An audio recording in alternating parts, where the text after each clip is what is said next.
Salam sejahtera dalam kasih Tuhan kita Yesus Kristus. Shalom, damai di hati. Senang sekali rasanya Ferdian Monika kembali menjumpai, menyapa pemirsa kabar sukacita yang ada di rumah. Kembali di kesempatan kali ini dengan penuh harapan sukacita bahwa setiap kita dalam berkat Tuhan, dalam perkenanan Tuhan yang luar biasa. Tentunya sedang menikmati mujizat-mujizat bahkan kasih karunia Tuhan yang Tuhan siapkan bagi setiap kita yang percaya. Dan di kesempatan kali ini Ferdinand sudah ditemani dengan hamba Tuhan yakni Ibu Pendeta Tirsa Supit, Sarjana Teologi. Shalom Bu Pendeta. Damai di hati. Damai di hati. Terima kasih buat waktunya ya untuk menjadi saluran berkat dalam kabar sukacita episode kali ini. Dan langsung saja kita akan membuka seluruh kebersamaan kita dalam kabar sukacita lewat doa buka dan sekaligus juga mendoakan pembaca dan perenungan kebenaran firman Tuhan. Dipersilakan Ibu Pendeta. Pemirsa kabar sukacita yang dikasihi dan diberkati Tuhan, saat ini kita akan berdoa sebelum kita akan disegarkan kembali dengan kebenaran firman Tuhan. Mari kita berdoa. Kami bersyukur kepadamu ya Tuhan untuk setiap berkat anugerah yang boleh teralami dalam kehidupan kami. Kami yang adalah umat ciptaanmu senantiasa ada dalam kesetiaan, ada dalam pemeliharaanmu. Kami percaya ketika kami boleh berjumpa di sore hari ini, semua bukanlah karena kebetulan, semua karena berkat anugerah Tuhan yang boleh dinyatakan dalam kehidupan kami. Sehingga dalam kerinduan kami untuk kembali lagi disapa dengan kebenaran firman-Mu, kiranya Engkau mengisi hati dan pikiran kami dengan hikmat surgawi. Sehingga ketika kami sebentar akan membaca serta merenungkannya, firman itu yang akan senantiasa menuntun kami untuk melakukan apa yang baik di mata Tuhan, berbuah yang baik untuk kemuliaan nama Tuhan, menjadi alat kesaksian-Mu dimanapun kami pergi dan berada untuk menyatakan kebaikan Tuhan yang begitu dahsyat dan luar biasa. Engkau yang senantiasa berperkara dalam perjumpaan kami di sore hari ini. Di dalam nama anak-Mu Yesus Kristus yang adalah sumber kehidupan, sumber firman yang hidup, kami berdoa kepadamu. Amin. Iya, dan pemirsa sebelum kita diberkati lewat kebenaran firman Tuhan sama-sama, kita akan menyaksikan solo dari anak sekolah minggu Gemim Immanuel Bahu. Selamat menyaksikan, Tuhan Yesus memberkati.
Iya pemirsa, saatnya kita akan belajar menunggu kebenaran firman Tuhan.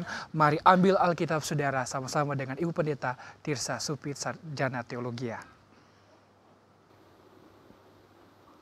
Pemirsa kabar sukacita yang dikasihi dan diberkati Tuhan, mari saya mengajak kita semua untuk membuka bagian Alkitab dalam Yohanes pasalnya yang ke-15. Kita membaca mulai ayat pertama sampai ayatnya yang ke-8. Sekali lagi, Injil Yohanes pasalnya yang ke-15, kita membaca mulai ayat pertama sampai ayatnya yang ke-8. Pembacaan di bawah perikop pokok anggur yang benar. Akulah pokok anggur yang benar dan Bapakulah pengusahanya. Setiap ranting padaku yang tidak berbuah dipotongnya, dan setiap ranting yang berbuah dibersihkannya, supaya ia lebih banyak berbuah. Kamu memang sudah bersih karena firman yang telah kukatakan kepadamu. Tinggallah di dalam aku dan aku di dalam kamu. Sama seperti ranting tidak dapat berbuah dari dirinya sendiri kalau ia tidak tinggal pada pokok anggur. Demikian juga kamu tidak berbuah jikalau kamu tidak tinggal di dalam aku. Akulah pokok anggur dan kamulah ranting-rantingnya. Barang siapa tinggal di dalam aku dan aku di dalam dia, ia berbuah banyak, sebab di luar aku kamu tidak dapat berbuah apa-apa. Barang siapa tidak tinggal di dalam aku, ia dibuang keluar seperti ranting dan menjadi kering. Kemudian dikumpulkan orang dan dicampakkan ke dalam api lalu dibakar. Jikalau kamu tinggal di dalam aku dan firmanku tinggal di dalam kamu, mintalah apa saja yang kamu kehendaki dan kamu akan menerimanya. Dalam hal inilah Bapakku dipermuliakan, yaitu jika kamu berbuah banyak, dan dengan demikian kamu adalah murid-muridku. Demikianlah pembacaan kita. Pemirsa kabar sukacita yang diberkati Tuhan, ketika kita menghadapi pandemi COVID-19 di awal tahun 2020, banyak orang-orang yang pada waktu itu mulai menjadi pengusaha bunga, atau yang kita sebut beberapa jenis bunga yang sangat tren pada waktu itu. Nah, ketika di awal pandemi itu orang-orang banyak bekerja dari rumah, sehingga mereka memiliki banyak waktu untuk menanam dan merawat bunga. Nah, ketika pada waktu itu mereka mulai dengan menanam akarnya. Kemudian mereka mengusahakan segala sesuatu, memberi vitamin dan sebagainya, menyiramnya setiap hari, sehingga bunga itu dapat bertumbuh dan berkembang dengan baik. Nah, saudara-saudara yang diberkati Tuhan, di sini kita melihat bahwa ada satu perumpamaan yang digambarkan oleh Yesus Kristus ketika dia mengajar para murid pada waktu itu. Kita ketahui bahwa ada berbagai metode yang dipakai oleh Yesus ketika dia mengajar orang banyak. Yang pertama adalah metode meja makan. Ketika Yesus mengajak orang-orang untuk makan bersama dengan dia tidak hanya makan bersama, tetapi dia juga membentangkan firman Tuhan, memberitahukan tentang kehidupan kerajaan sorga yang hadir di tengah-tengah dunia ini melalui kehadiran dirinya sendiri. Kemudian dia mengajar dengan yang namanya perumpamaan seperti bacaan kita di sore hari ini.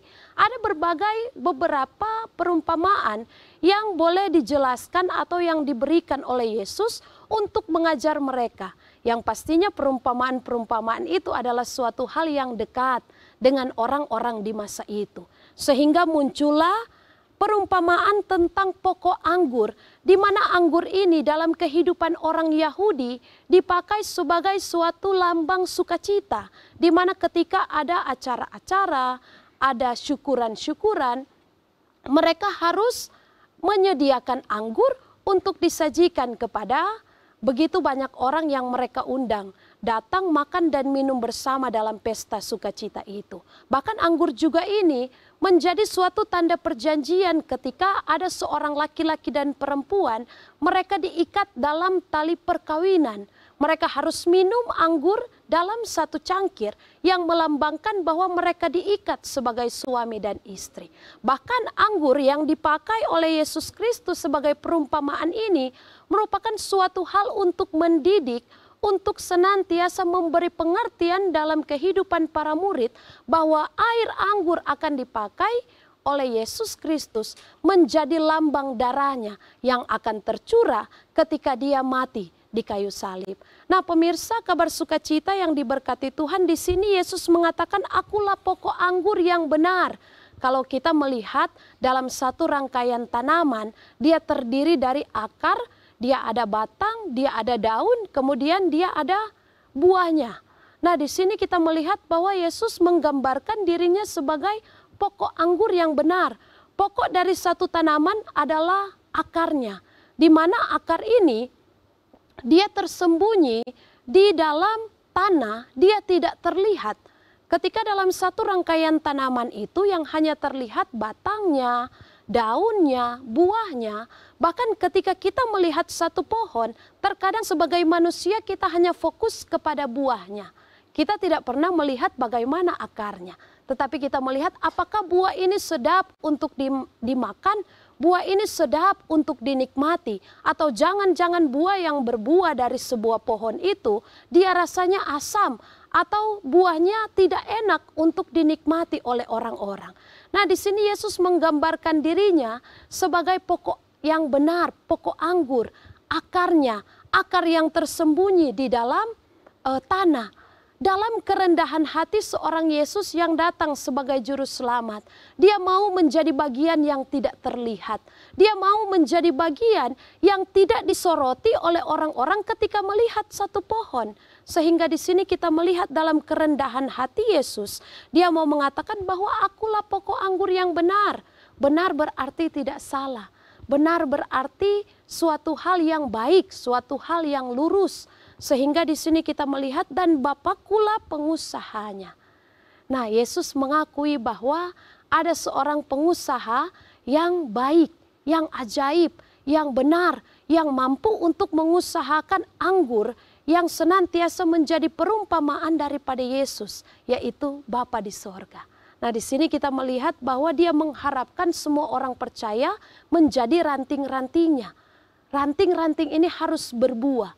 Kalau kita melihat pohon anggur atau buah anggur, ketika dia berbuah, dia tidak hanya berbuah satu. Kalau bahasa orang Manado, oki. Nah, dalam satu oki itu, dia tidak hanya berbuah satu buah anggur saja. Tetapi dia memiliki begitu banyak buah yang ada dalam satu oki kalau orang Manado bilang. Nah, sehingga di sini kita melihat ketika tuntutan daripada Allah, ketika melalui kehadiran Yesus, dia mengatakan bahwa ranting-ranting ini harus berbuah. Ketika tidak berbuah, dia harus ditebang, dia harus dipotong. Dia tidak berarti lagi, dia tidak memiliki suatu hal yang pantas untuk dipertahankan ketika dia tidak menghasilkan buah yang baik atau rantingnya tidak baik.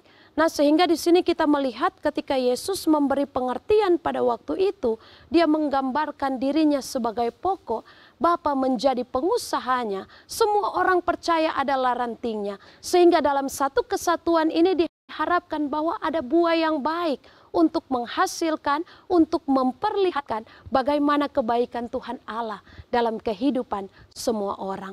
Nah, pemirsa kabar sukacita yang diberkati Tuhan, di ayat-ayat yang terakhir, terutama ayat 7 dan 8, di sini dikatakan, jikalau kamu tinggal di dalam aku dan firmanku tinggal di dalam kamu, mintalah apa saja yang kamu kehendaki dan kamu akan menerimanya. Ini merupakan satu pengharapan yang senantiasa dikabarkan oleh Yesus dalam kehidupan orang percaya. Bahwa ketika kita hidup melekat dalam kehidupan Yesus sebagai Sang Juru Selamat, apa saja yang kita minta pasti akan senantiasa diberikan oleh Yang Maha Kuasa. Sehingga di sini membawa kita pada suatu pengertian bahwa orang benar pasti ketika hidupnya melekat kepada Yesus Kristus, maka permintaannya bukanlah permintaan yang bodoh, bukan permintaan yang sia-sia, tetapi suatu permintaan yang benar-benar mau mengarahkan dirinya untuk memuliakan nama Tuhan. Misalnya, orang yang melekat kepada Tuhan, orang yang senantiasa mau hidup diperlengkapi oleh Tuhan, dia tidak akan pernah meminta hidup kaya meskipun dia tidak bekerja. Orang yang senantiasa mau memuliakan nama Tuhan, orang yang senantiasa hidup melekat pada Tuhan, dia tidak akan pernah meminta dia hidup dari jauh-jauh daripada pergumulan, tetapi melalui setiap pergumulan dalam hidup, pasti dia akan minta kekuatan. Nah, saudara-saudara yang diberkati Tuhan, pastinya ketika kita hidup benar-benar melekat kepada pokok anggur yang benar, ketika kita hidup benar-benar melihat tentang kebaikan Tuhan dalam kehidupan kita, maka pastinya orang percaya akan berbuah yang baik untuk memuliakan nama Tuhan. Melalui doanya, melalui permintaannya kepada Tuhan, sama seperti Salomo. Ketika dia hidup takut akan Tuhan, dia hanya meminta hikmat. Kemudian Tuhan menambahkan begitu banyak hal yang pastinya membawa dia pada kehidupan yang penuh dengan keberuntungan.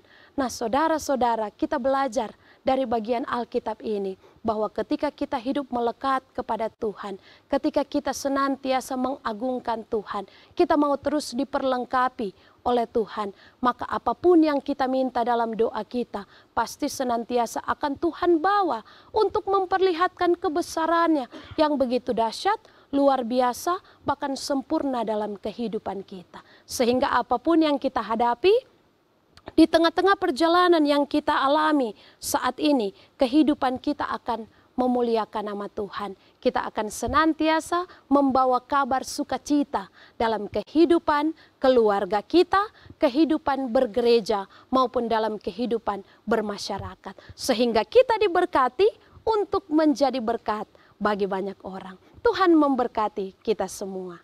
Amin. Ya, sebuah renungan yang luar biasa di mana Tuhan mengumpamakan dirinya sebagai pokok anggur yang benar. Dan kebersamaan kita di Kabar Sukacita kali ini akan tetap terus berlanjut, dan sembari kita juga akan kembali menyaksikan kesaksian pujian dari anak sekolah minggu Gemim Immanuel Bahu. Selamat menyaksikan, Tuhan Yesus memberkati.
Terima kasih Anda masih bersama kami di Kabar Sukacita. Tentunya kalau tadi kita sudah dikuatkan, sudah diberkati lewat pembacaan bahkan perenungan kebenaran firman Tuhan. Sekarang kita akan bincang-bincang mengenai bacaan kita tadi, sekaligus juga diimplementasikan dalam kehidupan kita setiap hari nih Ibu Pendeta.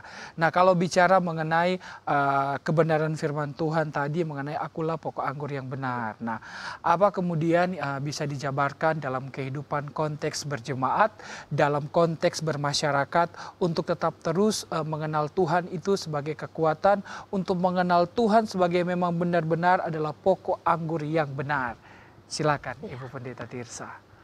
pada dasarnya pokok anggur adalah akar dari sebuah tanaman.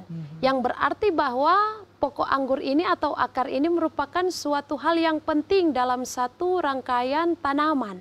Sehingga ketika pokok anggur ini benar, ketika ada yang melekat di dalamnya, kemudian benar-benar melekat juga dengan benar, maka satu tanaman itu akan menghasilkan buah yang baik tentunya. Sehingga dalam hal ini ketika kita mengimplementasikan suatu firman atau firman bacaan dan perenungan kita di saat ini mengenai pokok anggur yang benar dalam kehidupan berjemaat, berarti Yesus Kristus merupakan fondasi daripada kehidupan berjemaat maupun dalam kehidupan bermasyarakat.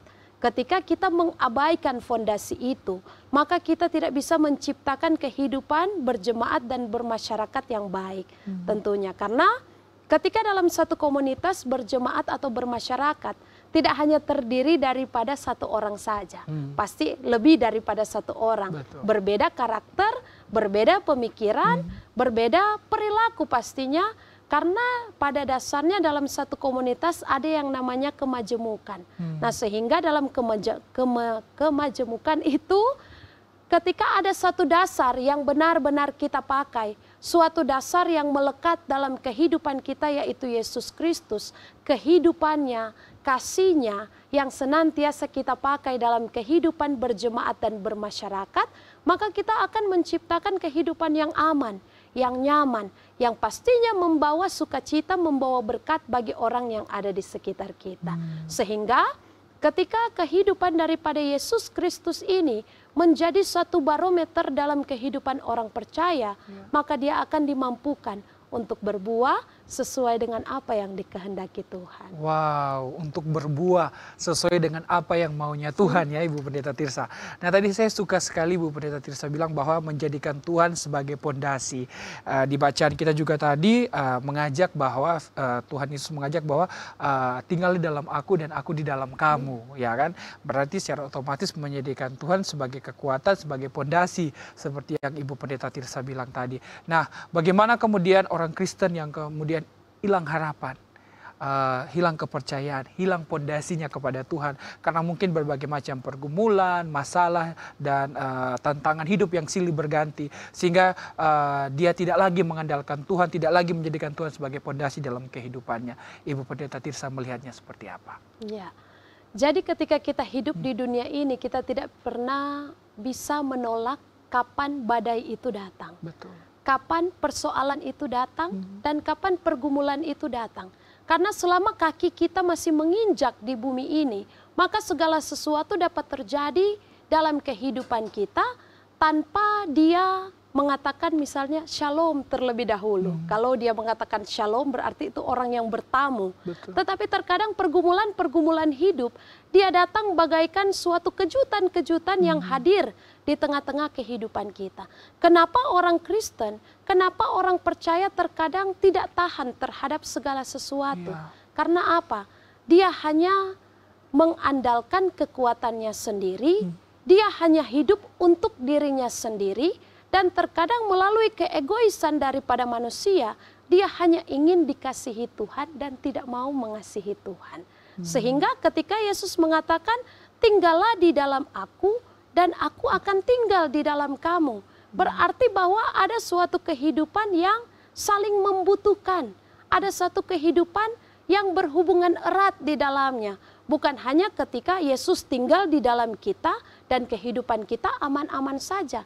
Akan tetapi itu yang seringkali diinginkan oleh orang percaya. Terkadang kita hanya ingin dikasihi Tuhan, tetapi manusia seringkali mengasihi dunia.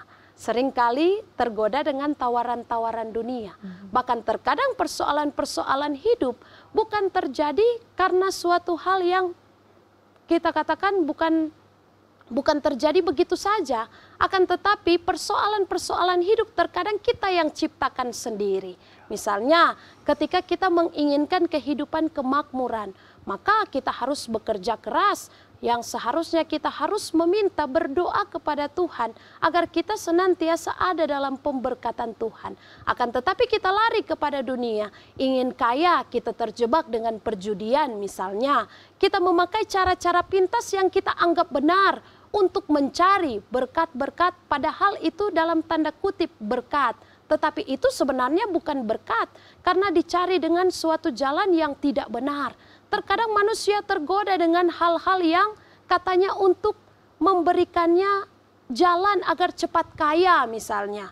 Akan tetapi ketika dia menempuh jalan-jalan pintas, ternyata itu bukan jalan yang dikehendaki Tuhan.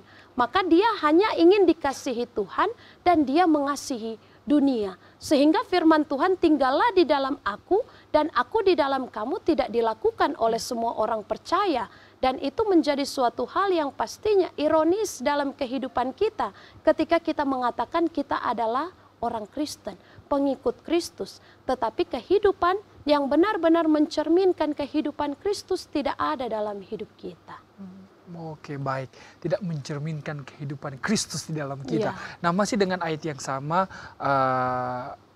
Tuhan Yesus mengajak kamu tinggal di dalam aku dan aku di dalam kamu. Kadangkala refleksi iman kita, misalnya mengandalkan kekuatan sendiri, mengandalkan kekuasaan, karir, jabatan, kekayaan dan lain sebagainya untuk menunjukkan power kita, gitu kan? Dampak kita terhadap itu bahwa kita nggak perlu Tuhan nih, kita udah kaya nih, kita udah kuat, punya pengaruh yang besar di mana saja kita berada. Nah, kadangkala manusia ada di titik seperti itu. Ibu Pendeta Tirsa melihatnya seperti apa? Iya. Terkadang manusia dia dininabobokkan dengan dunia.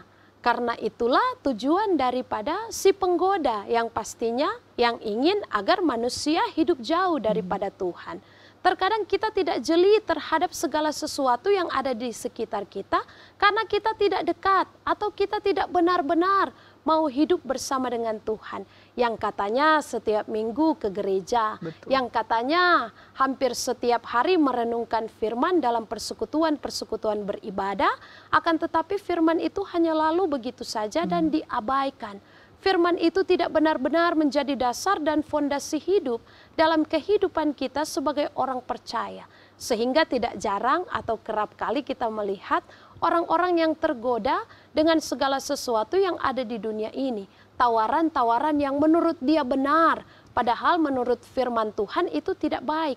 Karena di masa sekarang ini, ketika menjadi orang benar, orang yang dekat dengan Tuhan, orang yang memuliakan Tuhan, orang yang katanya diberi label orang yang rohani, terkadang dianggap tabu oleh orang-orang yang ada di sekitar. Sehingga ketika ada seseorang yang menunjukkan imannya yang betul-betul mau mengikuti Tuhan, seringkali menjadi ejekan. Kok kamu sekarang jadi rohani? Kok kamu sekarang menjadi seperti ini dan seperti itu?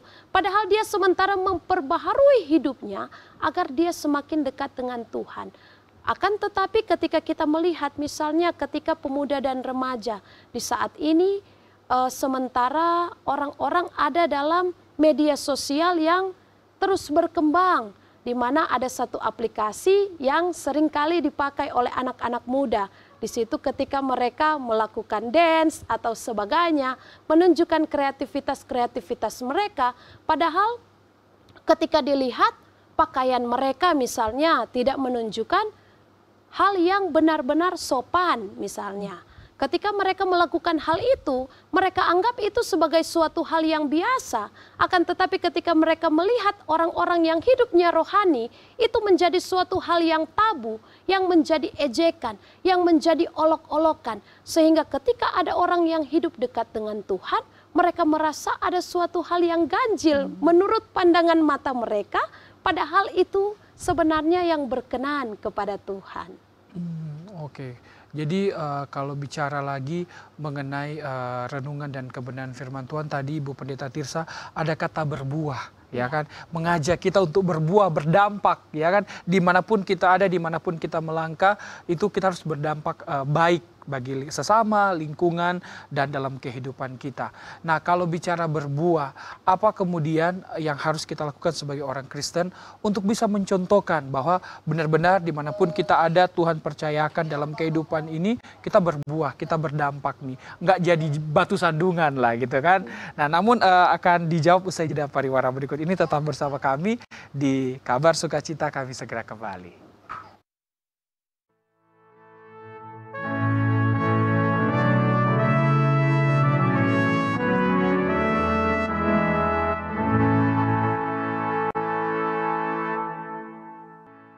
Terima kasih Anda masih bersama kami di Kabar Sukacita. Kita melanjutkan pertanyaan tadi Bu Pendeta Tirsa. Nih, pertanyaan juga bagi setiap kita orang Kristen sebenarnya.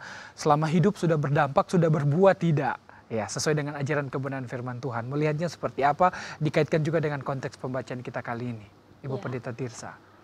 Begitu banyak orang yang sampai saat ini hanya mengatakan bahwa dirinya sebagai orang Kristen, tetapi tidak mau berbuah bagi Tuhan. Tidak mau mendengarkan teguran melalui firman, tidak mau mendengarkan ajaran-ajaran firman sesuai dengan apa yang Tuhan kehendaki. Meskipun memang dalam bacaan-bacaan Alkitab mulai dari Kejadian sampai Wahyu, begitu banyak aturan-aturan yang dijabarkan untuk mengatur kehidupan kita sebagai orang yang percaya kepada Tuhan. Akan tetapi kehadiran Yesus, dia memberikan suatu kesederhanaan untuk memahami tentang apa yang hendak dilakukan oleh kita sebagai umat yang percaya kepadanya. Dia menjabarkan dengan begitu sederhana, yaitu kasihilah Tuhan Allahmu dengan segenap hatimu, dengan segenap jiwamu, dan dengan segenap akal budimu. Kemudian dia mengatakan bahwa kasihilah sesamamu manusia seperti dirimu sendiri. Nah, sehingga melalui kedua hal ini kita dapat melihat bahwa untuk berbuah bagi Tuhan, kita harus mengasihi Tuhan dan mengasihi sesama. Akan tetapi pada prakteknya terkadang kita melihat bahwa begitu banyak orang yang tidak mau mengasihi Tuhan. Begitu banyak orang yang tidak mau mengasihi sesama. Ada suatu hal atau masalah yang harusnya itu menjadi suatu hal yang sepele, tetapi dibesar-besarkan. Melalui media sosial yang berkembang di saat ini, begitu banyak orang yang seringkali mengupdate status tentang kehidupan tetangganya, kehidupan saudara-saudaranya, kehidupan pribadi kadang-kala. Kehidupan pribadi terkadang diupload atau diberitahukan melalui media sosial, sehingga kehidupan keberimanan kita benar-benar tidak mencerminkan bahwa kita mengasihi Tuhan dan mengasihi sesama. Tidak mengasihi sesama dengan mengumbar atau mengobral kehidupan orang lain. Dan tidak mengasihi Tuhan dengan kita mengumbar atau mengobral kehidupan kita sendiri. Karena dengan begitu kita memperlihatkan bahwa kita adalah orang-orang yang tidak hidup dekat dengan berkat Tuhan. Karena ketika orang hidup dekat dengan berkat Tuhan, maka dia akan merasakan ada sukacita, ada damai sejahtera. Meskipun dalam persoalan pergumulan, dia senantiasa mau hidup dekat dengan Tuhan, mau bersandar kepada Tuhan, dan dia mau fokus untuk menantikan pertolongan Tuhan hadir dalam kehidupannya, tidak mengumbar kepada orang lain, tidak menceritakan kepada orang lain, tetapi dia fokus tentang hubungannya bersama dengan Tuhan. Dia hanya hidup berjalan beriringan dengan setiap rencana dan rancangan Tuhan. Begitu juga dengan kehidupan sosial atau kehidupan dengan orang-orang yang ada di sekitarnya. Dia tidak pernah memusingkan apa yang menjadi urusan orang lain. Dia tidak pernah memusingkan segala sesuatu yang ada di sekitarnya, selama itu tidak mengganggu kehidupannya secara pribadi pastinya. Nah, pemirsa Kabar Sukacita yang diberkati Tuhan, sehingga ketika kita melihat apakah orang Kristen sudah benar-benar berbuah bagi Tuhan, tentunya begitu banyak orang yang belum berbuah. Kalau semua orang sudah berbuah bagi Tuhan, pasti semua orang sudah tahu, sudah mengaplikasikan firman itu. Tetapi selama firman masih dikumandangkan, berarti masih ada orang-orang yang membutuhkan firman ini untuk kembali kepada jalan-jalan Tuhan, untuk kembali melekat kepada pokok anggur yang benar, yaitu Yesus Kristus sebagai juru selamat kehidupan kita. Oke, baik. Untuk kembali lagi sebenarnya ya, orang Kristen membutuhkan kebenaran firman Tuhan untuk kembali ke jalan benar, untuk kembali ke pokok anggur yang benar. Nah, kalau bicara mengenai perubahan sikap hidup nih, Bu Pendeta Tirsa, apakah sama dengan ketika kita bertobat, ketika kita mengenal Tuhan sebagai pokok anggur yang benar, apakah perubahan hidup itu harus kita tonjolkan atau kadangkala kita bertobatnya hanya di mulut saja, namun kita bisa kembali lagi dalam kehidupan kita yang lama tanpa diketahui orang, sembunyi-sembunyi misalnya, dan lain sebagainya. Atau dalam hanya topeng. Nah, melihatnya seperti apa nih, Bu Pendeta Tirsa? Ya. Pertobatan menjadi satu pergumulan dalam kehidupan berlembaga atau kehidupan lembaga spiritual pastinya. Ketika ada orang-orang yang katanya mau bertobat, tetapi kehidupannya tidak sesuai dengan apa yang dia katakan bahwa dia mau bertobat. Terkadang pertobatan hanya terjadi 1-2 hari, kemudian di hari ketiga dia kembali lagi dengan sikap atau cara hidupnya yang lama. Pertobatan yang dia tunjukkan tidak benar-benar mau menunjukkan bahwa dia mau hidup kembali kepada apa yang mau untuk dilakukan oleh Tuhan. Nah, sehingga ketika seseorang mengalami pertobatan, pastinya pertobatan ini harus terjadi bukan hanya secara singkat atau 1-2 hari saja. Akan tetapi pertobatan ini dia harus terjadi secara berkelanjutan. Atau misalnya dengan contoh sederhana seperti ini. Ketika ada seseorang, dia ingin hidup lebih baik. Dia ingin memperbaiki cara hidupnya, misalnya dengan bangun pagi. Ketika biasanya dia bangun pada pukul 10 pagi, dia mau mengubah cara hidupnya. Hari ini atau 1 minggu ini, dia memulai dengan bangun setengah 10 pagi misalnya. Dia memulai dengan kebiasaan itu selama 1 minggu. Kemudian di minggu kedua, dia mau lebih berubah lagi.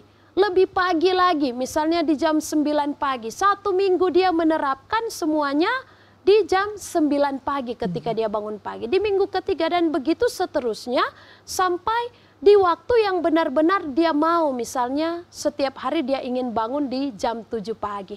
Nah, sehingga perubahan hidup, pertobatan itu tidak hanya terjadi 1-2 hari saja. Tetapi perubahan hidup, pertobatan hidup itu harus terjadi berkelanjutan. Hari ini, besok, bulan depan, tahun depan, yang benar-benar dia mau menunjukkan bahwa ada progres dalam kehidupannya, walaupun itu sedikit, akan tetapi yang sedikit itu yang memuliakan Tuhan. Daripada yang banyak, akan tetapi tidak bertahan lama atau tidak permanen. Lebih baik yang sedikit, tetapi itu akan terjadi secara berkelanjutan sehingga ada pembiasaan dalam kehidupannya yang benar-benar dia mau menunjukkan bahwa ada hal baik yang boleh dia lakukan dalam kesehariannya. Nah, ini menjadi satu fondasi atau suatu hal yang pastinya harus dimengerti oleh kita semua bahwa perubahan hidup yang terjadi di tengah-tengah kehidupan orang yang percaya kepada Tuhan, jangan kita memaksakan itu terjadi secara singkat. Kadang orang yang tidak sabar, kadang orang yang ketika melihat kehidupan seseorang, kenapa perubahannya begitu lambat? Atau kenapa kamu hidupnya hari ini, kemarin hampir sama katanya. Padahal dia sudah menunjukkan progres walaupun sedikit. Terkadang kita yang ada di sekitar orang-orang tersebut, terkadang kita tidak sabar untuk melihat progres-progres hidup yang ada dalam kehidupan orang-orang yang ada di sekitar kita. Sehingga ketika seorang bertobat, maka dia merasa bahwa ada kegagalan dalam hidupnya ketika orang lain mengomentari bahwa sama saja hidupmu hari ini dengan yang kemarin. Sama saja hidupmu hari ini dengan yang minggu lalu. Prosesnya hanya kecil, progresnya hanya sedikit, sehingga membuat orang itu down. Untuk itu ketika kita melihat ada orang-orang yang mau hidup dekat dengan Tuhan, ada orang-orang yang mau mengalami pertobatan, maka kita sebagai gereja yang adalah individu yang mau senantiasa mengikuti segala rencana dan rancangan Tuhan, kita harus support, kita harus topang, agar benar-benar kehidupannya melekat kembali kepada Dia yang benar, melekat kembali kepada Dia yang menjadi juru selamat kehidupan kita, sehingga menjadi berkat, bukan hanya sekedar suatu hal yang kita ucapkan, tetapi menjadi berkat bagi orang lain dengan support kita, dukungan kita kepada orang-orang yang ada di sekitar kita. Sehingga kita kembali lagi menjadi satu pohon yang utuh, satu pohon yang benar-benar melekat kepada pokok yang benar, sehingga kita sebagai umat yang percaya kepada Tuhan, pembaharuan hidup yang kita alami, pembaharuan hidup yang kita nikmati benar-benar teralami karena ada kebersamaan kita sebagai gereja Tuhan yang mau senantiasa memuliakan nama Tuhan. Wow, luar biasa. Nah, dari tadi Ibu Pendeta kita bahas mengenai yang namanya berbuah, berdampak, bahkan menjadi ranting-ranting, bahkan Tuhan menjadi anggurnya. Nah, ada satu pertanyaan lagi di ayat ke-6 yang harus kita bahas sebenarnya. Barang siapa yang tidak tinggal di dalam aku, ia dibuang keluar seperti ranting dan menjadi kering. Kemudian dikumpulkan orang dan dicampakkan ke dalam api, lalu dibakar. Apakah konotasinya ketika kita tidak berdampak, tidak berbuah seperti yang Tuhan maksudkan, kita akan dibuang, dicampakkan di dalam api? Dalam kehidupan kekristenan kita bisa mengenal dengan api neraka. Gimana nih Bu Pendeta Tirsa? Nah, ini pertanyaan yang menarik sekali, yang pastinya ketika kita bahas satu persatu pastinya waktu ini tidak akan cukup. Nah, akan tetapi pada intinya setiap umat percaya, setiap orang yang mau hidup dekat dengan Tuhan, dia dituntut untuk berbuah yang baik bagi Tuhan. Ketika dalam satu pohon itu ada satu ranting yang tidak baik atau tidak menghasilkan buah, atau dia tidak bisa berbuah yang baik misalnya untuk memberi dampak pada satu tanaman itu. Nah, maka si pengusahanya pasti akan memotong atau dia harus memangkas agar yang lain tidak terganggu. Karena ketika ada satu ranting yang tidak berbuah atau satu ranting yang tidak baik, maka dia akan mempengaruhi semua yang baik yang ada dalam satu pohon itu. Sehingga ketika pengusahanya melihat hal tersebut, maka dia akan memangkas itu semua. Nah, saudaraku, ketika kita melihat hal ini, pastinya suatu hal yang mengerikan atau ironis dalam kehidupan kita. Ketika kita menjadi ranting-ranting yang tidak berbuah dan harus dipangkas, dibuang dalam perapian, dipisahkan dengan orang-orang kudus, dan dianggap sebagai suatu hal yang pastinya membawa dampak dalam kehidupan orang lain dengan yang namanya tidak berbuah. Nah, saudaraku, di sini merupakan suatu hal atau suatu tekanan dalam pemberitaan Yesus Kristus kepada murid-muridnya. Ketika pada waktu itu mereka diberikan saran atau diharuskan untuk berbuah, maka mereka harus berbuah yang baik. Mereka tidak boleh menjadi sosok-sosok yang tidak bisa berbuah bagi kemuliaan nama Tuhan. Oke, baik ya. Jadi intinya kita harus berdampak, menjadi berkat, menjadi buah, menjadi teladan dimanapun kita ada, dimanapun kita dipercayakan. Yang terakhir nih Bu Pendeta Tirsa, kita akan menutup seluruh kebersamaan kita di Kabar Sukacita lewat doa tutup, doa syafaat, dan doa berkat. Mempersilakan kembali Ibu Pendeta menuntunnya. Ya, pemirsa Kabar Sukacita yang diberkati Tuhan, saat ini kita akan berdoa bersama, berdoa syafaat. Mari kita berdoa. Terima kasih ya Tuhan, sungguh kami mengucap syukur kepadamu untuk begitu banyak berkat, untuk begitu banyak hal yang boleh kami pelajari di sore hari ini. Ketika kami boleh melihat lagi tentang kebenaran firman, ketika kami boleh disegarkan lagi, agar kami kembali melekat kepada pokok yang benar, yaitu Yesus Kristus Sang Penebus kehidupan kami, yang telah mati dan bangkit, bahkan menyediakan kehidupan surgawi bagi kami ketika Dia akan datang kembali. Untuk itu ya Bapa, biarlah Engkau mau menolong kami untuk melakukan firman itu di tengah-tengah kehidupan kami. Berbuah yang baik demi kemuliaan nama Tuhan, mengaplikasikan kasih, benar-benar kami semua dapat tinggal dan hidup bersama dengan Tuhan, sehingga kasih Tuhan dalam kehidupan kami semakin kami rasakan, karena kami pun hidup mengasihi Tuhan. Bapa di dalam kerajaan sorga, kiranya Engkau yang menuntun perjalanan kehidupan kami hari demi hari. Sehingga ketika kami mau memperbaharui diri, Kami mau hidup dalam pertobatan. Kami mau hidup dekat dengan Tuhan. Benar-benar perubahan itu dapat kami rasakan hari demi hari dengan komitmen kami untuk selalu mau berbuah yang baik bagi Tuhan. Kami dapat melakukan itu semua sesuai dengan kehendak Tuhan. Mengasihi Tuhan, mengasihi sesama sebagai wujud nyata bahkan ungkapan syukur kami atas begitu banyak hal yang sudah Tuhan lakukan di tengah-tengah perjalanan kehidupan kami yang pastinya mendatangkan kebaikan bagi kami. Kami bersyukur Tuhan ketika TVRI Stasiun Sulawesi Utara ini boleh menjadi jembatan bagi kami, menjadi saluran berkat bagi kami dalam pemberitaan firman ini. Diberkatilah pimpinan, bahkan seluruh karyawan yang boleh bekerja di stasiun TV ini. Biarlah TVRI Sulawesi Utara boleh menjadi berkat, menjadi alat di tangan Tuhan untuk terus mengabarkan Injil, agar Injil Tuhan semakin diberitakan dan semakin dikenal dan didengar oleh banyak orang. Untuk itu ya Bapa, hikmat-Mu yang terus bekerja dalam kehidupan mereka semua yang bekerja di tempat ini. Melalui setiap program, melalui kreativitas dan inovasi yang boleh ada. Kiranya semuanya boleh dikuduskan, boleh senantiasa dipakai oleh Tuhan, agar nama-Mu saja yang selalu dipermuliakan. Berkat-berkat-Mu nyata dalam kehidupan mereka yang mengabdi di stasiun TV ini. Sehingga melalui kehidupan mereka pribadi lepas pribadi, mereka tidak hanya menerima berkat, tetapi juga menjadi berkat bagi banyak orang. Bapa di dalam kerajaan sorga, diberkatilah seluruh yang telah menyaksikan tayangan ini. Pemirsa Kabar Sukacita yang boleh mengambil bagian dalam acara di saat ini. Engkau berkati semua yang telah menyaksikannya ketika mereka ada dalam persoalan dan pergumulan. Engkau kuatkan iman percaya mereka, beri pengharapan. Bahkan ketika ada yang sakit, Engkau sembuhkan ya Tuhan Allah. Melalui makanan, minuman, dan obat-obatan yang Engkau kuduskan.